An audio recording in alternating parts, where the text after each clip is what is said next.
Welcome to the Walks of Life podcast. This is Russell Smith, and today I'm thrilled to be joined by Michael Cirigliano II. Michael studied and trained for decades on the clarinet before embarking on a marketing and writing career. Today, he helps orchestras and other classical music creators reach new audiences. He also writes a beautiful newsletter called Shades of Blue about the stories behind and power of melancholy music. Michael's approach and philosophy have a lot in common with what I write and talk about: slowness, solitude, internal peace, and seeking outward harmony, and discovering what Michael terms the beautiful, more perfect world. When I receive Michael's new missive every other week, I can't wait to dive in. And with that, Michael, welcome. Thanks so much for having me, Russell. Glad to be here. All right, I want to talk for a few minutes about your introductory essay where you announced Shades of Blue is one of the most beautiful pieces of writing probably that I've ever read. It was thoughtful and in its way concise. And I want to just ask a few questions about that. You wrote, growing up in the flat, unremarkable world of suburban Connecticut in the 90s, classical music became my form of rebellion against the aggressive music my parents enjoyed. At any point in my childhood, you could hear Ozzy Osbourne's wail on Black Sabbath's Paranoid erupting from my father's stereo on one end of our house, while the sweet sighs of Beethoven's violin concerto wafted through the air outside my bedroom on the other. I'm just wondering, did you take anything positive, uplifting, memorable from the music your parents liked? Anything? Yeah, absolutely. The joke I like to make is that my first musical obsession as a child wasn't Ludwig van Beethoven, but Eddie Van Halen. So it wasn't like warring factions in the house. And a lot of the music that they listened to was definitely formative to me. I used the Black Sabbath example in my essay because it's about as far as you can get from classical music. But to my parents' credit, they also introduced me to David Bowie and Led Zeppelin and Pink Floyd, all of whom still stand among my favorite musical artists. And what was really cool is I learned much later they were all inspired in some way by classical music. It's all a full circle moment. And of course, Bowie, Zeppelin, Floyd, they all wrote songs that live in that same world of melancholy and longing that felt like home as I discovered more and more classical music. Let's Dance, Stairway to Heaven, they're still incredible songs that move me profoundly today. But something happened as I got older. My ear, which is connected to my mind, which is connected to my heart, I was increasingly craving the quieter, the more intimate moments I had discovered in classical music. And that's why I really started to hear the more aggressive music that my parents listened to as too aggressive for me. So, and then as it became as a teenager, it's just, oh, this music that especially my father did not care for, that was my act of rebellion. So it wasn't like I was totally against the music that they listened to, but because I knew the music that I listened to wasn't very well liked, especially on my father's side. That was my point of rebellion. And as my musical training progressed, I started playing the clarinet in fourth grade and started playing in more and more ensembles. I fell in love with the sound of a symphony orchestra. And so that was the rabbit hole that led me to explore more and more classical music. And it's interesting, people are often surprised how much music I listen to that's outside of the classical realm. And I even published one of my melancholy mixtapes that I do on Shades of Blue. I published last summer. It was the only one to feature no classical music whatsoever. They were my favorite songs by Radiohead and Jeff Buckley and Bjork and Lana Del Rey. And it was pretty revelatory to certain readers, which is funny to me because the forms that they use as songwriters are going to be much different from a Mahler symphony, but the emotional content is exactly the same. And just anyone who I think profoundly loves Britpop or Brit rock, I wouldn't be surprised that they also love listening to Elgar or Vaughan Williams. But for some reason, when people hear that someone is really obsessed with classical music, they think that's it, and that it becomes this level of pretension or difference between classical music and everything else. And I don't subscribe to that in any way, shape, or form. It's because the way I connect to music comes down to that emotional content, pure and simple, no matter what the form is. Did you like or attach to anything in, again, quote, that flat, unremarkable world of suburban Connecticut in the 90s, end quote? What lessons about how you wanted to live came from that? Yeah, it's so interesting. Like looking back on that essay, the words I used to describe flat and unremarkable were definitely, I could picture that view outside my bedroom window as a kid. And it's not like there was anything bad about where I lived. I lived in Connecticut. We had an amazing school system with a great arts program. But I think why I wanted to point that out is it's easy to look out your bedroom window as a kid and believe that's all there is. That the world is small, and the paths that you could take are limited. On the street that I lived in, the neighborhood that I grew up in, everybody works a job, most of whom they're jobs that people dislike doing. They have their half of an acre, 1 acre of land. They're married, they have a family, 2 cars. It just seems so, even as a kid, so very prescriptive to me. But the arts, as when I was a kid, music was a great passion, but visual art as well. I loved drawing, I loved painting as a kid. So really the arts as a whole sphere, they could serve as a passport outside of that bubble. They launch you into the wider world, not just geographically, but historically. And that's what I love about classical music and kind of and painting, especially. They're different. We've only had rock music, rap music, metal music for 60 years or so. But classical music, as we know it today, it's been around for 400, 500 years. So you get a really incredible sense of how human creativity, how expression through music has evolved over time. Like all of that, the music, the art that I came to know, every album that I got, I would devour the liner notes. That was my first introduction to program notes, which I write now today for the country's biggest orchestras.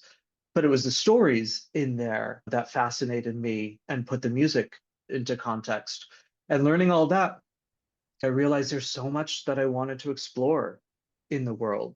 But I grew up working class. Money was always tight. Couldn't, my family didn't take trips to Paris so I could walk in the footsteps of Ravel or go to Vienna to walk in the footsteps of Beethoven or Brahms or Schubert.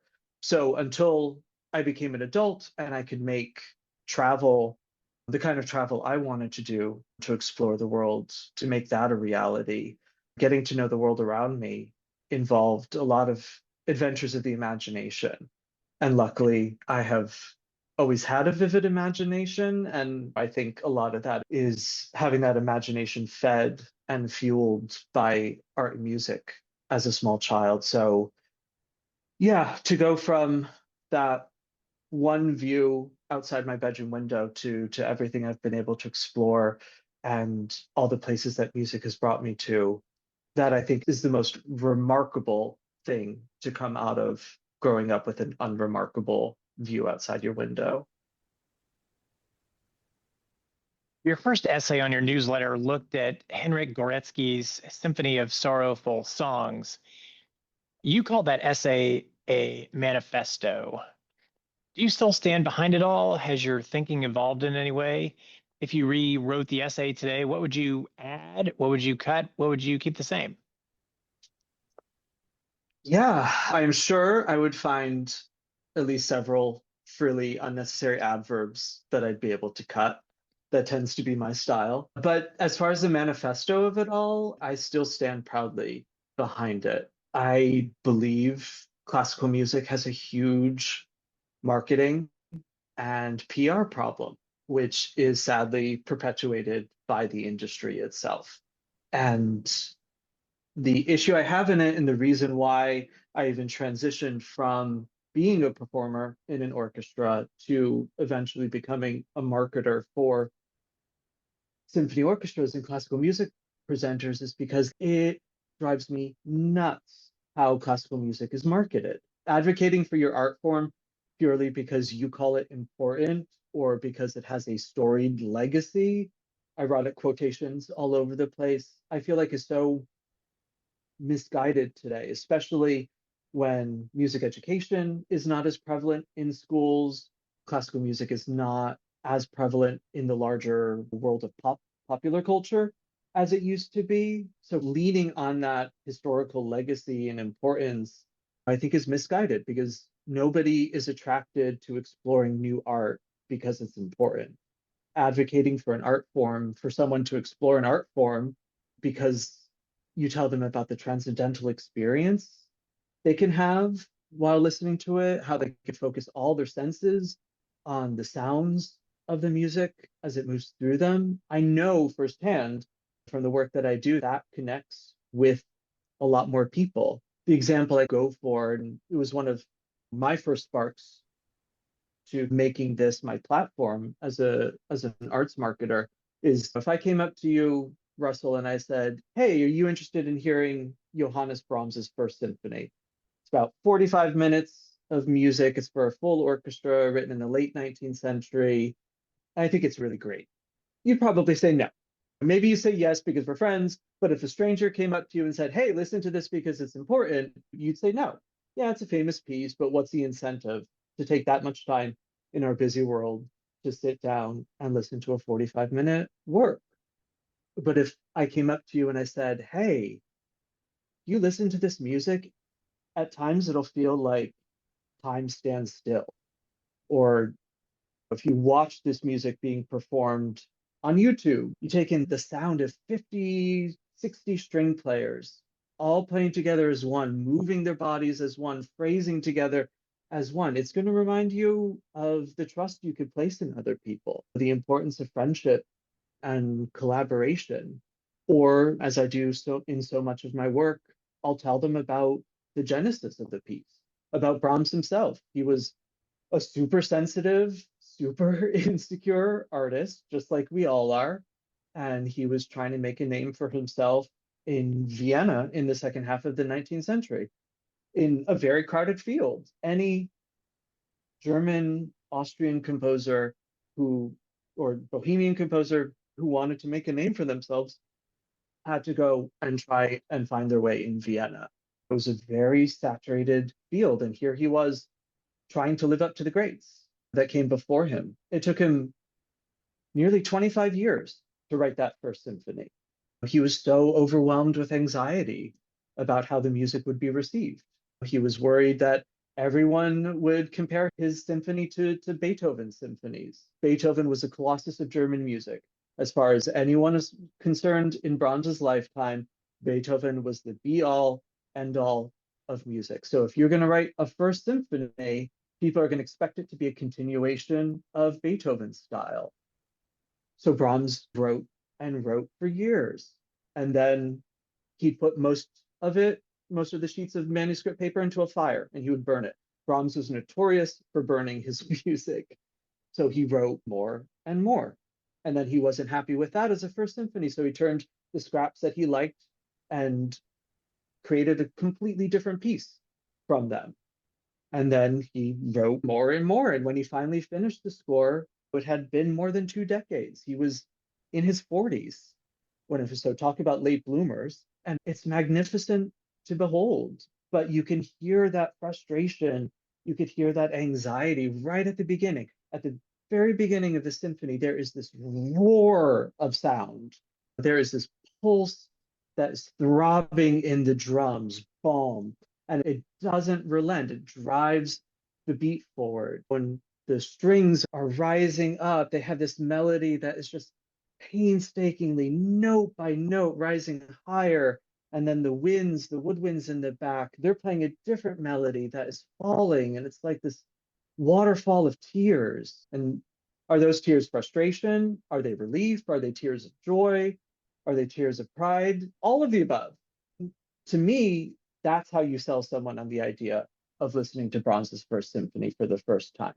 Who wouldn't want to experience that kind of emotion that we could all, see ourselves mirrored in? I think that's the kind of storytelling, that's the kind of marketing, that's the kind of experiences people should know that they could have when they sit down and devote time to listen to music like this.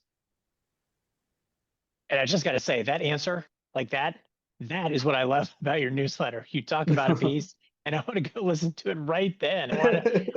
I wrote down in my notebook as I'm taking notes as we talk. I said, listen to Brahms's First Symphony right after this, right after. I love it. I love it. Yeah. And please follow back, send me an email after you listen to it. Ah, What moved you in that roar of yes. sound at the opening? So I love all that, Michael. I love it all. What, if anything, has changed or evolved about your approach with your newsletter in the 3 years since you began writing it? Has anything? And if so, what's changed? What's evolved?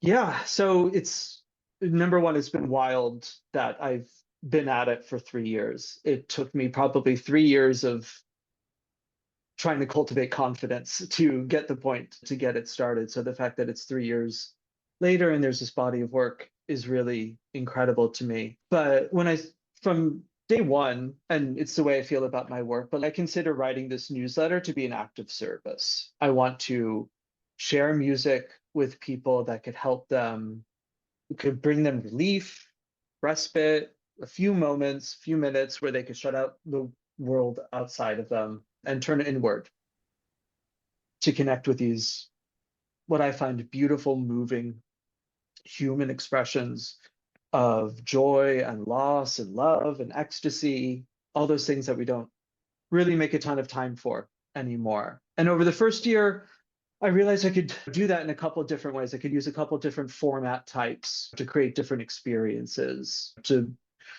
meet the readers where they are. Obviously, I'm a content marketer by day. I know that not every reader reads the same. So thinking of different formats that people could use to digest the music. I have full-length essays or a deep dive into one piece. And then I have things in between that, and then the melancholy mixtapes where there isn't a lot of storytelling behind it, give you a sentence or two to introduce the work, and people could take it on the go. They could listen to it without any of my commentary. They could listen to it the first time with my commentary and then make it their own. But having all those different formats, I think, is really important. But what I discovered over the years, something that's definitely changed in my mindset, is realizing that making this newsletter isn't just an act of service for the readers, but it's an act of service for myself, or to myself, rather, to write about the music that I want to write about in the way that I feel will connect with others. It's a gift. And it's a gift I don't get in my day job as much as I love writing, doing storytelling for classical music presenters. I don't get to do that in the day job. I'm hired by orchestras to write about the music they're performing. Sometimes there will be some great overlap, and I'll get an assignment about a piece I really love or a piece I don't know. And then in researching it, I realize, oh my God, this is incredible. And then sometimes it's, oh, this piece is okay. Let me try to find the human story behind it that will excite people to listen to it. So being able to sit down with music of my choosing, certain works I've known for decades. I just published my third anniversary post, which was about Gustav Mahler's Third Symphony. I have known that work since high school, and that means 30, 32 years at this point. Or sometimes it's a work I just discovered and I can't stop listening to it. And there's an incredible story behind it that I think will inspire others. Writing this newsletter, I've never had more of an opportunity to just follow my curiosity and make connections I wouldn't otherwise have had the space to consider. And yeah, one of my favorite quotes that kind of relates to being a writer, and especially being a writer in charge of what you write, is from Marcus Aurelius, who's one of the titans of Stoicism. And he said something along the lines of, the soul becomes dyed with the color of the mind's thoughts.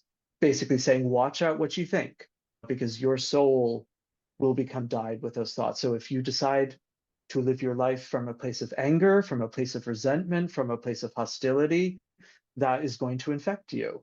But if you choose to live it from a place of calm, and connection and inspiration and healing yourself and healing others, that's going to transform your soul as well. So living in this world of melancholy music for 3 years now, especially as life happens and we have huge cataclysmic ups and downs in the outside world, I know that my soul has been dyed the most beautiful shade of blue from spending as much time with this music and spending time with everyone who engages in the comments, who writes to me. That I think is probably the most profound mindset to change, to realize that I'm giving a gift to others and to myself through this creative venture. Michael, where is your line of demarcation between melancholy as insight and as embodied experience versus melancholy as indulgence? Yeah, that's such a great question. Is number one, I don't consider embracing the melancholy aspects of life as an indulgence of all, as at all. I think, and maybe it's more people feel this way than I think they do, but I think certain people think of melancholy and they think of Proust lying in bed for decades, sleeping all day and writing his huge epic at night and thinking only about tea and cookies and everything.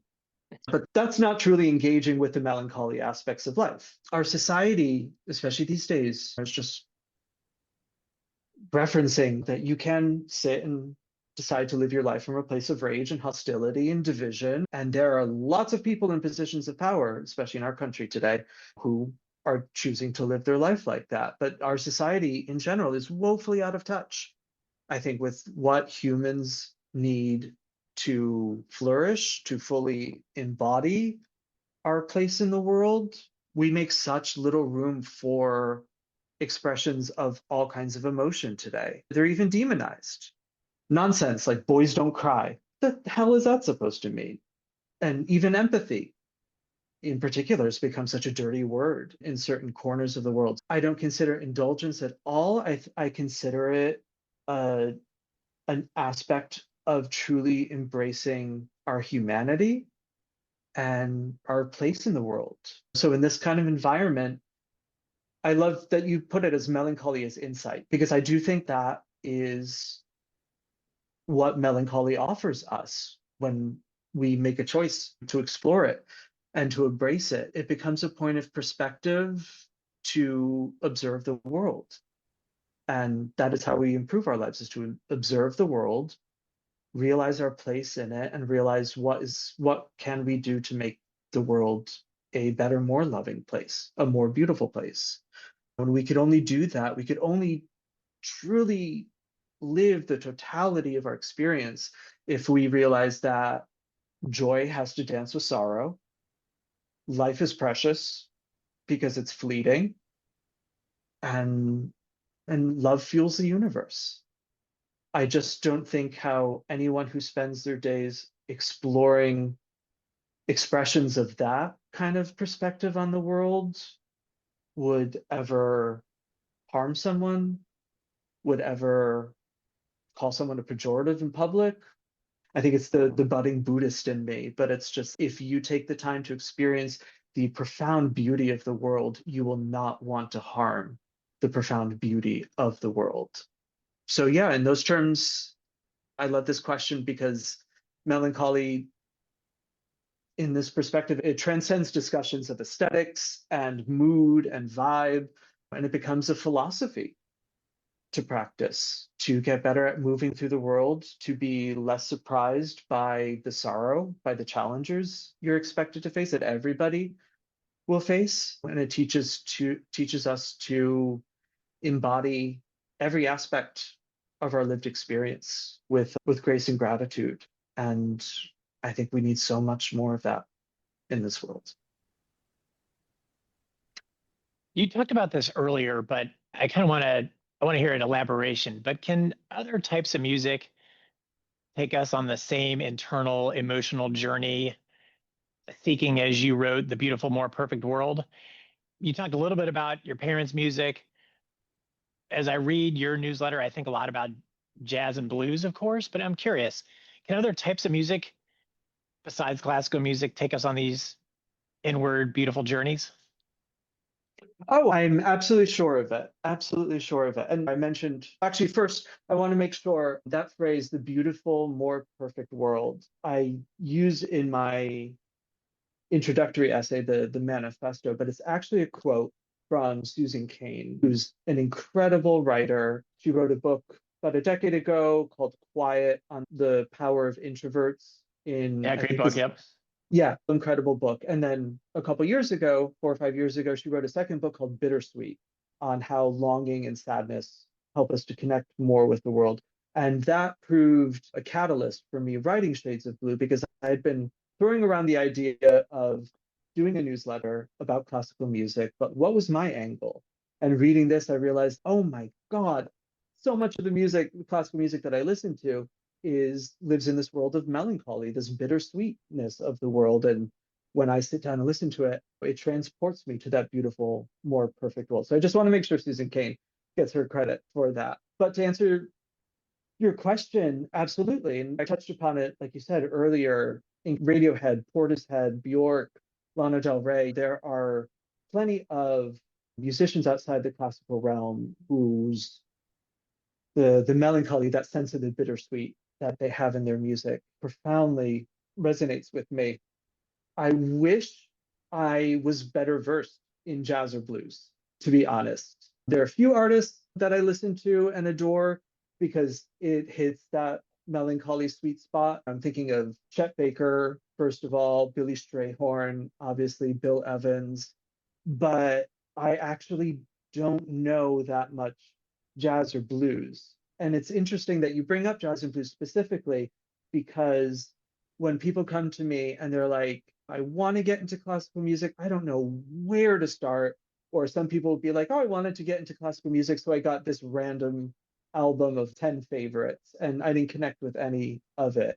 I I respond to that so much because jazz and blues is also this huge body of Oh, music and artists. And I don't know where to start. Obviously, those three that I just threw out there. But it's interesting. I hope at some point to find someone doing the shades of blue of jazz as a newsletter, someone who would come to that type of music with the same perspective, because I know there's a lot that I'm missing out on. But yeah, I see the same kind of overwhelm in trying to get into jazz and blues. That being said, there's I think this type of sound world can live in every type of music because again, it's not the form, it's not the structure, it's not the instruments involved, it's the content. What is the expression that's being made in the music? One thing that I do think gives me a deeper sense of why classical music speaks to people more in this sense is a little bit because of the time involved. It's like you could meditate for 5 minutes and get some beautiful sense of calm and clarity out of it. But if you meditate for 30 minutes twice a day, you're digging deeper into that inner self, that inner ocean of feeling. And so I feel the same way. I could listen to a 5 minute song that immediately, and I listen to it because I know it will immediately bring me into that emotional world that I'm craving. But if I sit down and I listen to, like I just wrote about Mahler's Third Symphony, which is 85 minutes, and if you find the focus and the flow that comes within works of a larger duration, a longer duration, it gives you more time to really dive deep into that emotional world and be able to come out refreshed. And sometimes I say certain pieces will change you on a cellular level. And I think with the length of a lot of classical works, that pool of emotion that you swim in is for longer and therefore moves through you on a much deeper level. what are you listening to now? Playlist, music? What's going through your earbuds right now? Yeah, definitely stuff for shades of blue, obviously. I think probably the thing that is getting the most play on my title account these days is I was obsessed with it when it came out about a year and a half ago, but I've recently become re-obsessed with it, is a recording of Bach's Goldberg variations by the pianist Vikingur Olafsson. And again, yes, the piece is one of the most miraculous things written for the keyboard. And every pianist who wants to make their name in recording has recorded it. But there is something very specific about the way this pianist Olafsson performs it. And I feel it about a lot of his music. If you've read Shades of Blue for a while, you've seen this name and his performances come up several times. But there is something about the way he comes to the music and creates this this state of mind that is meditative and calm, and where we're just put in this position to absolutely absorb what the music as it moves through us. His technical abilities are incredible. The Goldberg variations is it's a simple little theme at the opening that Bach called aria, and then it's 30 variations of different levels of complexity and speed and emotion, and then that aria comes back at the end. So it's, in terms of structure, in terms of technical prowess, it's all astounding what he does. But of course, there are two out of the 30 variations that are slow and melancholy. And those are the ones that fascinate me most. I will find some time at some point to dive into them on Shades of Blue. But these two movements, again, they're instances where it feels like time stands still. And it feels like there is a poetry that's being spoken through the piano, through the touch he brings to the keyboard, the range of colors he creates, the emotions that you know are coursing through him as he performs this music. It's it's such poetry, and there's not a single word to consider. This was an assignment Bach received. The legend goes that he composed it for a keyboard player who was employed by a count who had insomnia. And so the count wanted music to listen to try and fall asleep. And so this is 80 or 90 minutes. It's all mostly in the same key. It's all these variations, I think, so that the mind keeps on following what's going on, but can essentially tune out at any moment because it's all essentially one idea being thrown through. The most uninspiring of commissions, it is fascinating to think that there was a time where rich people commissioned music to fall asleep to. But Olafsson finds some way to just transcend all of that and just provide poetry for us to experience. And yeah, so that is what's filling my ears these days. I can just see this guy trying to fall asleep in bed, and it's not like he's got earphones or a lofty playing music or a phone. He's got a few people actually playing the instruments in his bedroom trying to fall asleep. Exactly. And it's so Amazing. interesting too, because the two slow variations, one is about halfway through and one was maybe about two-thirds of the way through. I think it might be the golden mean position.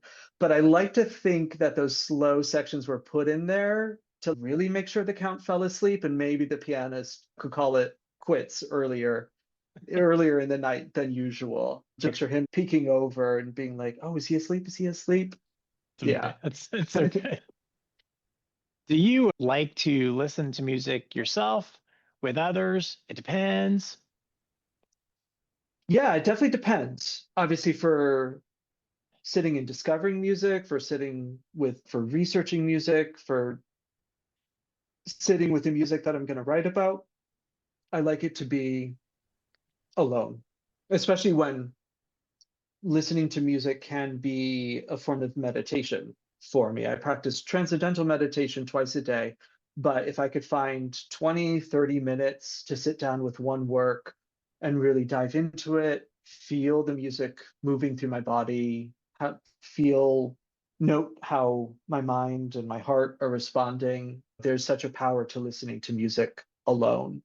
But there is an equal power in listening to it with others. I love listening to music with others, especially when we're sharing music. Part of the fun of going to a music conservatory is all of your friends are as into music as you are, and the body of classical music especially is so large that you can spend lifetimes exploring it and not know everything. So especially when you're 18, 19, 20, when someone comes up and be like, hey, I just heard this for the first time, you got to listen to it.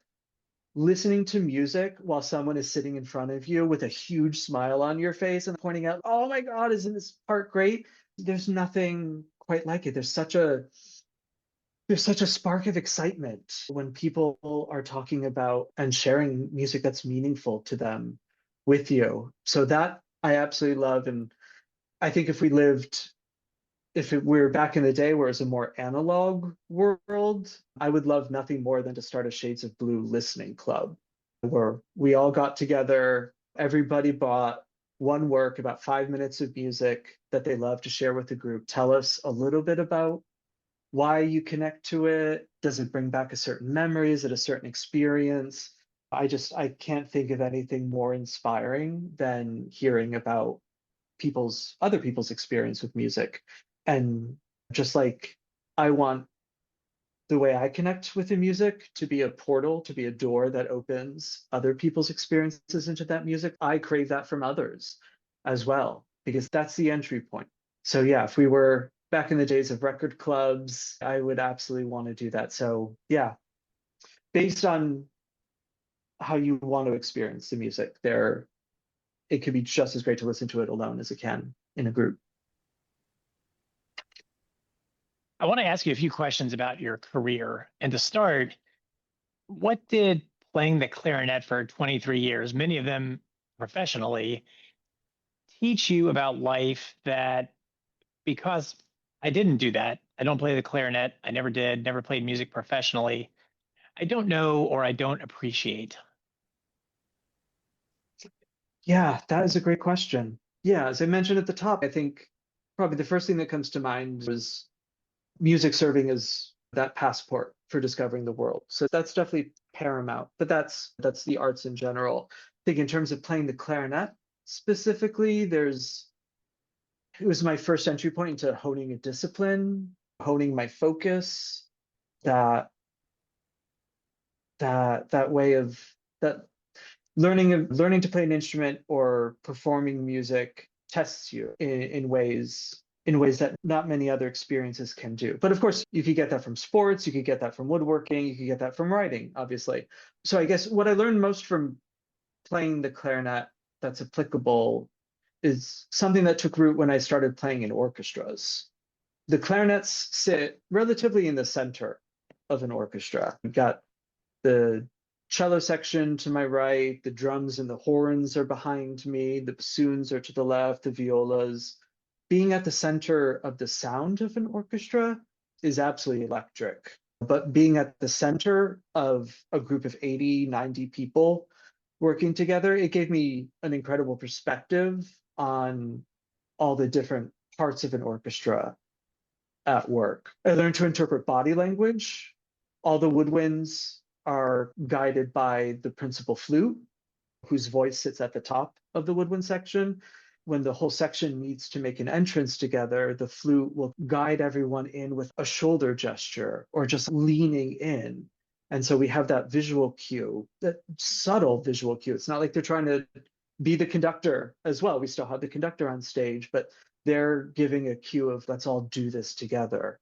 When you learn the art of negotiation, like very few instances can teach you. There are so many people on stage. So of course there are going to be disagreements on matters of style. How long should this note be held? I think it should be short, or some other people are like, no, actually I want to move the breath through it. Or how hard should you attack a note? It has an accent on it, but do you want it to be just a ping, or do you want it to be a thwap? Every one of those matters. And these are small. This could be a 45-minute piece of music, and we're sitting here discussing how do we attack this one note.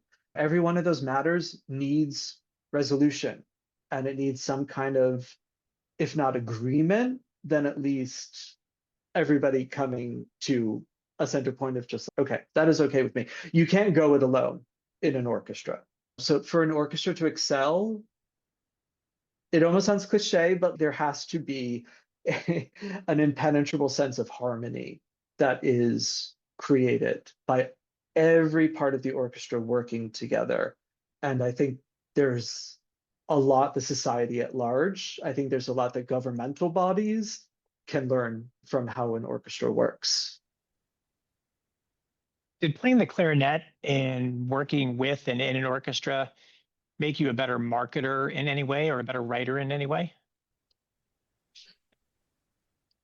Yeah, marketer, I think, in terms of just the deep knowledge level that I have of these works. I'm very rarely approaching a piece that I'm marketing for the first time. So there is some idea of the story that I know behind the piece, or a big part of my job in a certain part of the year is copywriting all the program descriptions for an orchestra season. It'll be 20 performances, each one has 3 or 4 different pieces on it.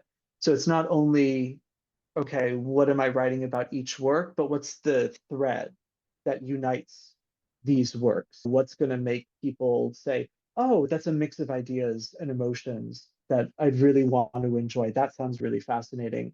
But I think playing music, being submerged in music, has absolutely made me a much better writer than I probably would have been otherwise. It's because rhythm and melody are the connective tissue between music and speech or writing. So spending so much of my life playing the clarinet and focusing on rhythm and how rhythm moves a piece along, or a melody, the pace that a line will unfold. Does it blossom slowly? Do we drive right through the melody to reach a really pivotal note that you're not expecting? What about the harmony that's blossoming underneath it? Getting a sense in writer speak of the sentence structure, the word level, the essay level, being able to explore how my writing hits the reader in terms of melody and rhythm. I know that helps me out every day as I write. There's so many stylistic ideas around pacing and cadence and flow that a writer spends their entire lives and careers thinking about, are so relate to rhythm and to melody. And it's funny, is my favorite, or one of my favorite compliments that I get is when a reader will write to me and just be like, oh, your writing is so musical, or the structure of this essay, I felt like I was moving through a 4-part symphony.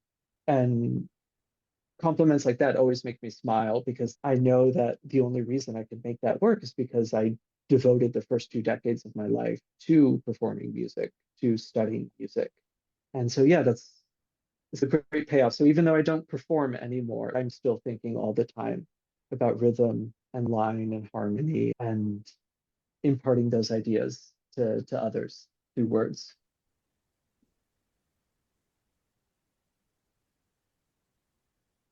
You've written a bit about getting burned out as a professional musician. And I'm just curious, what was the actual breaking point that moved you from professional musician into making a shift? And did that burnout read as specific to the music industry? Or I just think about this. Have you ever worried about burnout as a marketer, as a writer? Those are two high performance careers that are under a lot of external pressure today. And how do you think about burnout with regard to them? Very honestly, I think about burnout every single day. The PTSD of a former life as a performer is very real. And yeah, there's enormous pressure as a writer, a lot of it self-inflicted. But for me, the difference between the burnout I faced as a performer. And the burnout I sometimes feel as a writer is with the writing, I choose how I move through the work, the pacing of how I move through my work, depending on my energy levels, depending on how good a night's sleep I had the night before. I get to choose which threads of research I follow. Is today going to be a research day? Is it going to be a writing day? Is it going to be an editing day? Those all trigger different parts of my brain.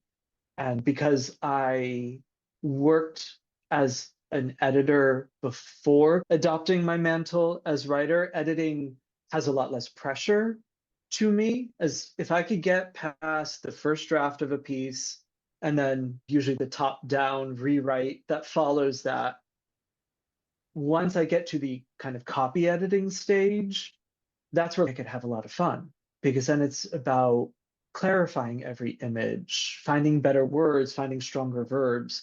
So being able to pick and choose how I do my work each day as a writer, that makes the pressure so much easier to navigate, because you don't get that in the music world. When you are in rehearsal, especially as an orchestral player, you have to be 100% on. You could have 5 hours of rehearsal in a day. You could have 2.5, usually with union rules, you have a 2.5 hour rehearsal in the morning, an hour break, and then you're back at it for 2.5 more hours. So if you're not feeling well, if your dog was sick and throwing up most of the night, you still have to show up and do your part. You have to be there. And same thing with performances. I look back when I get a little misty-eyed about not performing anymore. I think, just to be on that stage as that roar, be part of that roar of the opening of Brahms's First Symphony. But then I think about all the nights where it was the last movement of the last piece on a concert, and there's a big solo you have to nail. At which point it could be 10 o'clock at night, but you have to nail it. You have no other choice. And if you've prepared well enough, you'll have muscle memory. You've played it hundreds of times at that point. You've rehearsed it with the orchestra for a week. You can trust your instincts to get through it, but it's still 10 o'clock at night. And my body and my mind, as I got older, I realized they don't work like that. Once I hit my early 30s, I was like, I cannot be performing until 10:30 at night. And then usually, because as a freelance musician, you might be playing with an orchestra that's 2 hours from home. So you pack up your instrument, you get in your car at 11 o'clock, you might not be home until 1:30. And that fast-tracked my burnout so much, because you think about the artistry of being a musician, but in many ways, classical musicians are as much athletes as they are artists, and they're also as much nightlife entertainers as they are. But it seems funny to think about it that way, but just the same way that a DJ is working at 10:30 at night, or drag queen is getting their wig on to start a show at 10:30 at night, classical musician could be on stage that late. And that is not how I work. So even though there's a lot more self-inflicted pressure as a writer, you learn how to deal with that. You learn how to work through those challenges and respect your body, respect your mind as you do that, in a way that you don't get as a musician. Your headlines for your marketing work read, let me quote here, copy that demystifies classical music and inspires a lifetime of engagement, end quote, and, quote, grow your fan base with friendly, human-centered storytelling that makes classical music relevant and enjoyable as part of people's lives, end quote. I love every word of this. Tell us more about your work today, what you do, who you do it for, and so on.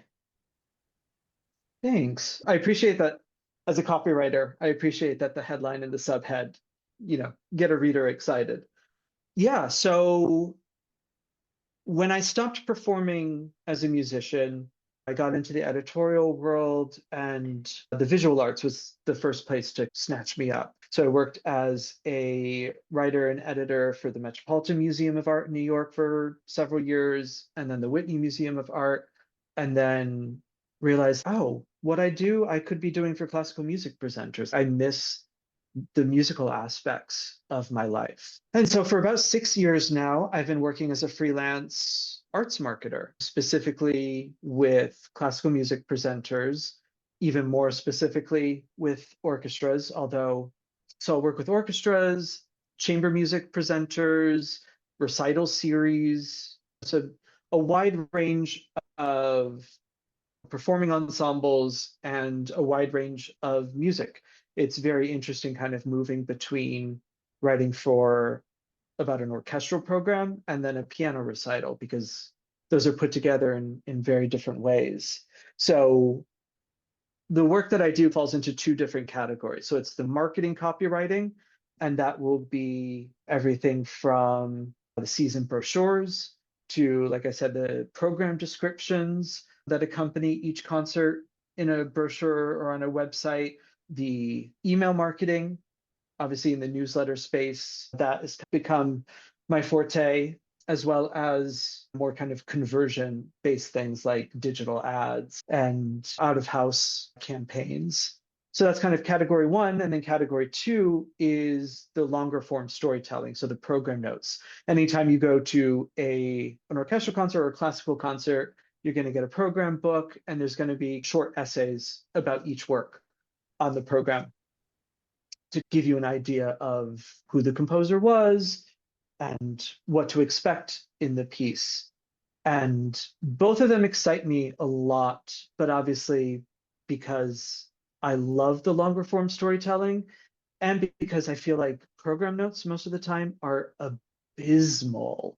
You'll go to a concert, you open up the program book, it'll be a piece by Beethoven. It's like, Beethoven was born in 1770, and his father was this, and his mother was this, and he had two siblings. And then at 18, he moved from Bonn to Vienna, and then he did this. So it's like paragraph 5 by the time you get to the piece that you're about to hear. And by that point, I'm checked out.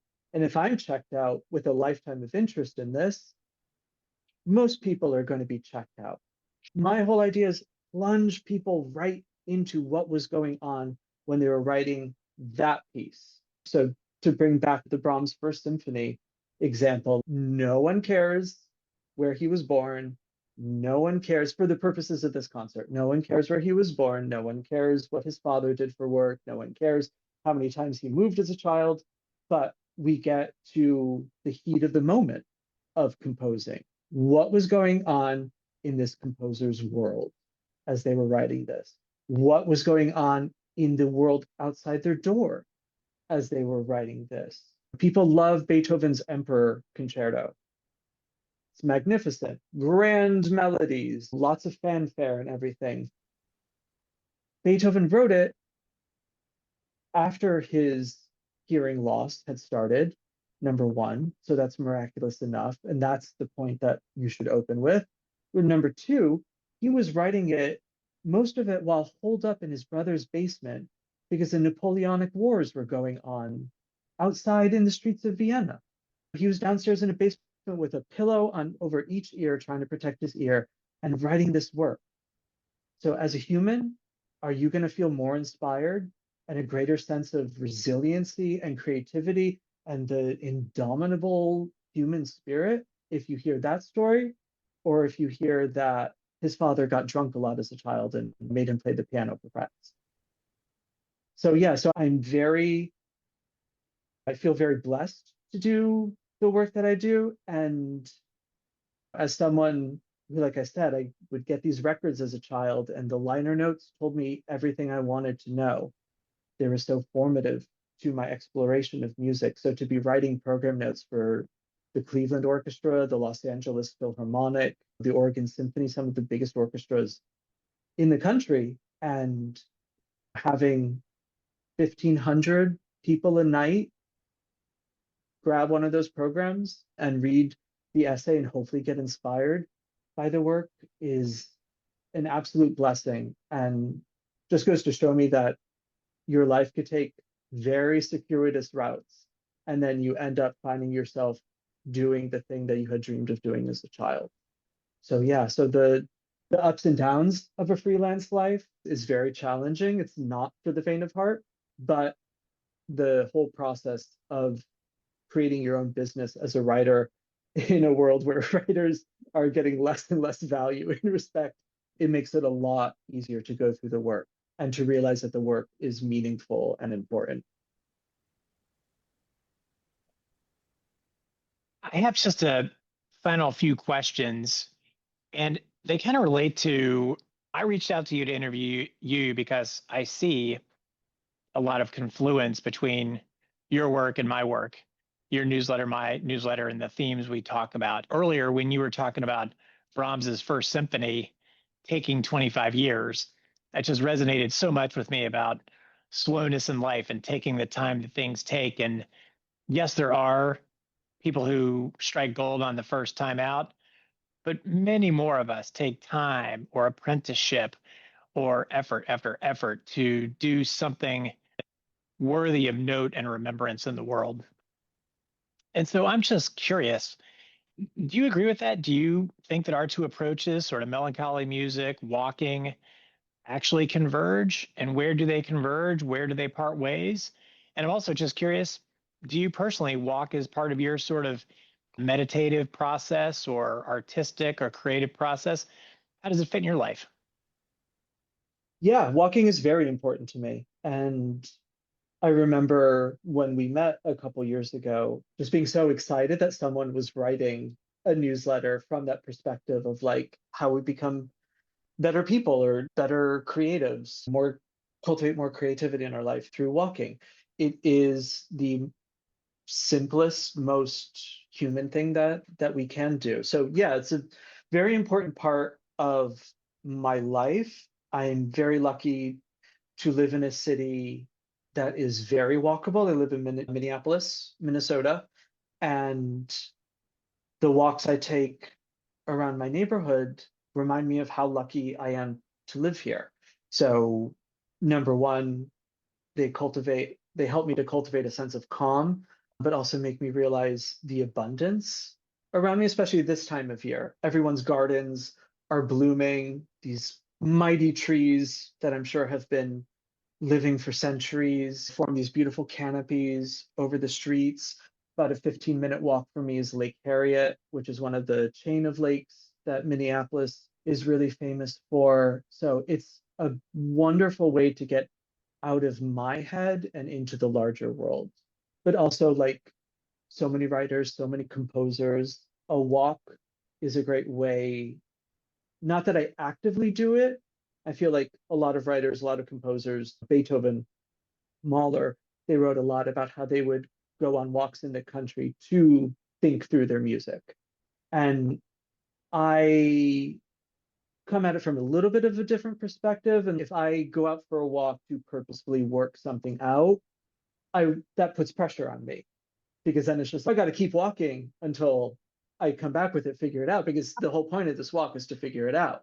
No, I say I'm going to go for a walk, and I let my mind empty out. I don't stay attached to any thoughts, and I let the subconscious do the work. The biggest revelation that I've had as a writer is to let go and let your subconscious mind do the work when it's necessary. And there's no greater mechanism I found other than meditation than walking for it. So I do treat walking in that way as a mode of meditation, as a mode of creativity.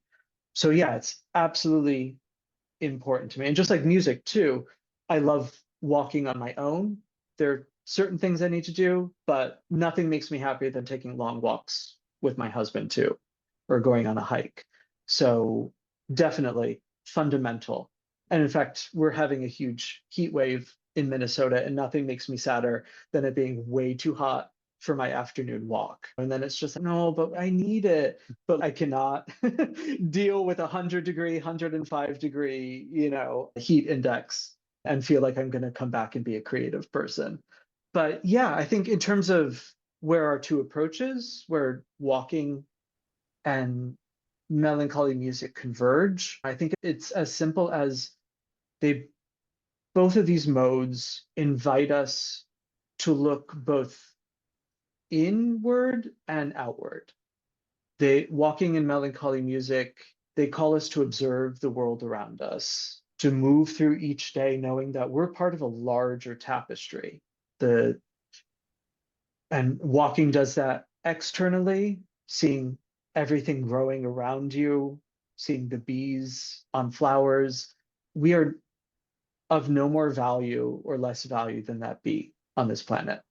And same thing with music. It invites you to look inward and realize all these connection points, that these emotions that a composer 300, 400 years ago was feeling as they wrote this piece, they resonate within our bodies the same way. They're invitations to dig deeper into those feelings, that experience of life. And they give us the opportunity to slough off the anger and the rage and the division that we encounter in politics, online, unfortunately, so much in the larger world. But as I know, it's really impossible to feel stress or overwhelmed when you're in the good flow of a walk. When you realize, oh, I actually meant to take a right 5 blocks ago, but I was like so enraptured in what I was thinking about or the trees that I was admiring. And the same is true of music. So I think, to take a walk, to sit down and listen to a beautiful piece of melancholy music, it's a choice. It's a choice to choose calm over rage. It's a choice to not let our anxiety or the despair we feel fester, but to alleviate it, to find a release for it. And there's so much scientific evidence, so much scientific literature on the physical and mental benefits of both modes for us. But I think the most important thing is the musical experiences and walking, they return us to our humanity. And I don't think anything could be more important in a world kind of spiraling out of control. We crave meaningful experiences. We crave beauty. We crave connection. That the only way that we could truly flourish in our lives. So every time we decide, on a route to walk, or we decide a piece of music to listen to, we're giving ourselves the chance to create that, to experience beauty, to experience connection. Yeah. We give ourselves room to be human. And when time seems to be collapsing and life seems to be getting faster and faster, I don't think there's any greater gift we could give ourselves than the room to be human. Michael, I have totally loved this conversation. I've learned so much. I've had so much fun talking with you. Let me get you out of here on this last question. Besides, or in addition to reading Shades of Blue, which I think everyone who listens to this should, what one thing would you recommend to people who want to or are open to learning more about classical music, listening to classical music, making it a part of their lives? What's one thing they can do to do that? Yeah, I think the first thing, if you don't know if it's for you, or if you have self-selected yourself out of classical music, is just go and experience a concert live.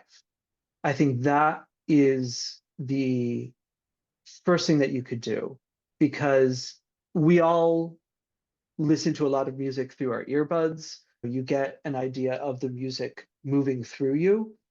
But if you can attend an orchestral concert, spend an hour and a half, 2 hours watching 70, 80 people create music in unison, thinking, moving as one, if you can sit through that concert and see the couple next to you hold hands during a really tender moment in a slow movement, if you're sitting next to me and you see me start crying at a certain point and think, oh, this still isn't for me, I think that's the only way you could find out it's not for you. And then I might ask you to really sit down and spend more time with your emotions. But I think the first thing to do is to go see music performed live, because not only are you getting the full supercharged experience of being in a space where everyone's energy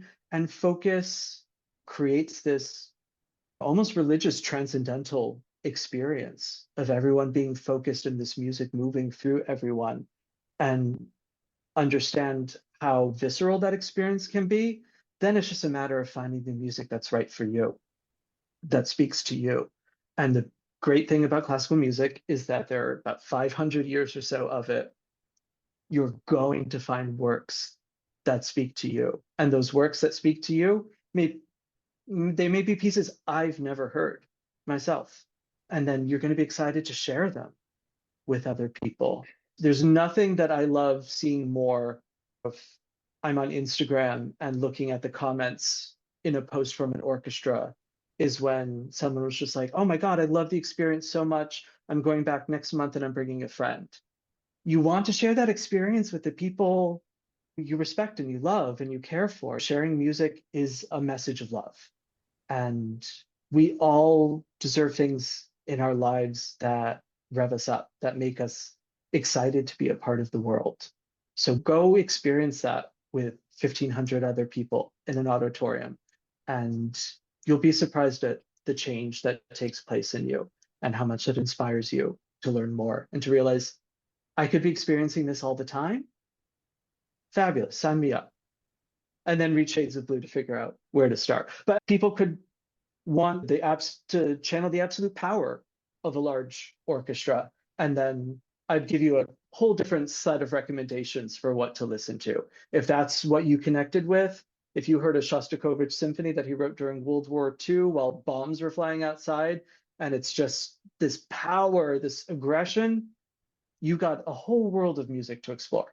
And if you want to explore the melancholy, sentimental, sweet side of it, then you come to Shades of Blue. But you're going to find something that resonates with you. I love it, Michael. I loved our conversation. Thank you so much for joining me. And I just am very grateful for your time. Thank you so much. Absolutely. Thank you for having me, Russell.